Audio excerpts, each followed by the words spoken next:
Dari Jakarta ke Osaka, dari tanah Nusantara ke negeri matahari terbit, Garuda kembali terbang membawa harapan dan tekad pemirsa. Sebanyak 30 nama dipilih langsung oleh pelatih Clifford, perpaduan darah muda, pengalaman, dan kekuatan diaspora. Kita tampilkan pemirsa, ini adalah 30 dari pemain yang sudah dibawa ke Osaka. Untuk di bawah Mistar sendiri, Martin Paz sudah bersiap mengawali gawang, dilapisi dengan ada nama Emil Audero yang tampil gemilang saat lawan China. Kemudian juga bisa kita tampilkan yang lainnya. Daftar pemain timnas berikutnya adalah untuk bek tengahnya ada Max Hilgers, Jay Jazz, Ricky Rido, kemudian Jordi Amat, sama Justin Hubner juga ada di sini. Nextnya kita tampilkan, ini adalah untuk full back kanannya. Selanjutnya, daftar pemain timnas berikutnya ini untuk full back kiri, ada Kevin Perdong di sana, ada Shane, ada Arhan di sana, ada Yance. Kita lanjutkan. Kemudian untuk gelandangnya sendiri ada Joy di sana, ada Tom Hay, kemudian ada Ricky dan ada Choaon.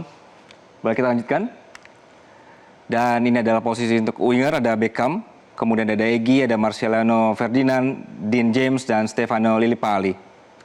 Nah pemirsa, jadi meski kehilangan Ivar Jenner yang terkena hukuman akumulasi kartu kuning, Clifford mengaku tidak khawatir. Jadi di lini depan ada Ole Romeni, Sananta hingga Rafael Strijk. Mereka tidak hanya ditugasi mencetak gol, tapi juga membawa semangat. Jadi Indonesia tidak datang untuk menyerah, tapi untuk memberi perlawanan terbaik. Beruntungnya, dua pemain yang sebelumnya tidak bisa tampil karena akumulasi kartu kuning saat menghadapi China, yaitu Marcelino Ferdinand dan Martin Paz, kini sudah bisa diturunkan melawan Jepang. Jadi comeback keduanya ini diharapkan bisa membuat Garuda makin kuat untuk setidaknya bisa mencuri 1 poin di Osaka. Jadi Osaka bukan tempat liburan, ini adalah panggung ujian.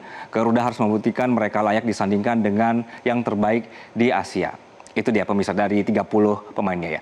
Oke, selanjutnya, dua negara, dua cerita, satu lapangan. Namun semangatnya tetap membara. Di sisi Jepang, pemirsa, tim berjuluk Samurai Biru ini menempati peringkat ke-15 dunia dan jadi tim nomor 1 di Asia. Jadi mereka memuncaki klasemen grup C dengan 20 poin, sempat aja tidak terkalahkan dalam 8 pertandingan dan sudah memastikan tiket ke Piala Dunia 2026.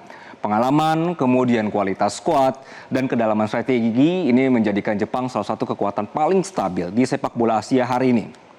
Bergeser ke sebelah kanannya pemirsa, di sisi Indonesia di atas kertas masih berada di peringkat 123 dunia dan ke-22 Asia, serta duduk di posisi keempat grup C dengan 12 poin. Tapi angka ini tidak menceritakan segalanya.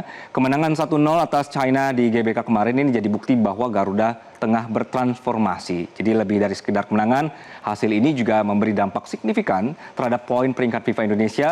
Menurut prediksi ranking dari laman seperti misalnya Footy Rankings, kemenangan atas China seharusnya mendorong Indonesia naik ke peringkat 116 dunia. Namun karena perhitungan FIFA ini bersifat periodik dan tidak real time, saat ini Indonesia masih tercatat di posisi 123. Artinya ranking bisa naik, tapi semangat sudah lebih dulu melambung. Secara statistik, Jepang jelas unggul, tapi secara mentalitas Indonesia tidak lagi datang sebagai tim kecil. Jadi dengan kombinasi pemain-pemain yang berkiprah di Eropa, pengalaman baru, dan kepercayaan diri usai laga terakhir, Garuda membawa amunisi emosional yang tidak kalah penting, yaitu keyakinan diri dan momentum. Nah, pemirsa, untuk Osaka sendiri, ini menjadi panggung penting bukan untuk tiket otomatis, tapi juga kebanggaan nasional dan reputasi global. Kalau Indonesia menang, ini skenarionya pemirsa ya, skenario dalam melawan Jepang. Kalau Indonesia menang, naik ke posisi ketiga klasemen grup C, saat ini Indonesia ada di posisi keempat dengan 12 poin, hanya terpaut 1 poin dari Saudi Arabia di posisi ketiga. Kemenangan atas Jepang ini bisa membuat Garuda melewati Arab Saudi dan naik ke peringkat ketiga terakhir yang diperlukan untuk lolos ke babak keempat kualifikasi. Jika Garuda kembali merebut 3 poin dari Jepang, ini ada potensi peningkatan ranking FIFA menjadi sangat nyata bersama dengan exposure positif di mata dunia. Kemudian pemirsa, kalau misalnya kalah bagaimana? Nah kalau Indonesia kalah, kondisinya ini tidak akan berpengaruh pada kelolosan ke babak keempat kualifikasi Piala Dunia. Apapun hasil laga melawan Jepang nanti, posisi Indonesia tetap aman.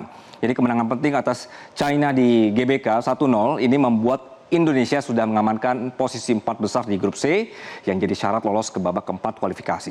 Artinya, laga di Osaka ini tidak menentukan nasib Indonesia ke babak berikutnya, namun bisa menurunkan peringkat FIFA. Jadi kekalahan dari Jepang ini bisa menghapus kenaikan untuk poinnya sendiri, karena poin FIFA bisa kembali turun. Jadi tergantung hasil pertandingan lain di zona Asia. Manajer Timnas Indonesia, Sumarji, menyatakan dengan tegas pemirsa, ini pertandingan sangat penting. Jadi sudah didiskusikan bersama-sama bahwa melawan Jepang, Indonesia harus fight dan bisa mendapatkan poin. tidak ada rotasi. Jadi keputusan ini menunjukkan komitmen penuh dari skuad Garuda untuk menurunkan kekuatan terbaiknya saat menghadapi Jepang di Osaka. Pelatih Clifford dan juga tim manajemen memilih untuk mempertahankan komposisi pemain inti, menegaskan bahwa ini bukan pertandingan percobaan. Jepang yang menempati peringkat 15 dunia dan nomor 1 Asia ini jelas menjadi lawan berat. Namun, kemenangan Garuda atas China kemarin di Stadion GBK ini memberi bukti bahwa Indonesia mampu bersaing di level tertinggi. Jadi pemirsa, pertandingan di Osaka sekali lagi bukan hanya soal skor, melainkan juga soal keberanian dan semangat juang.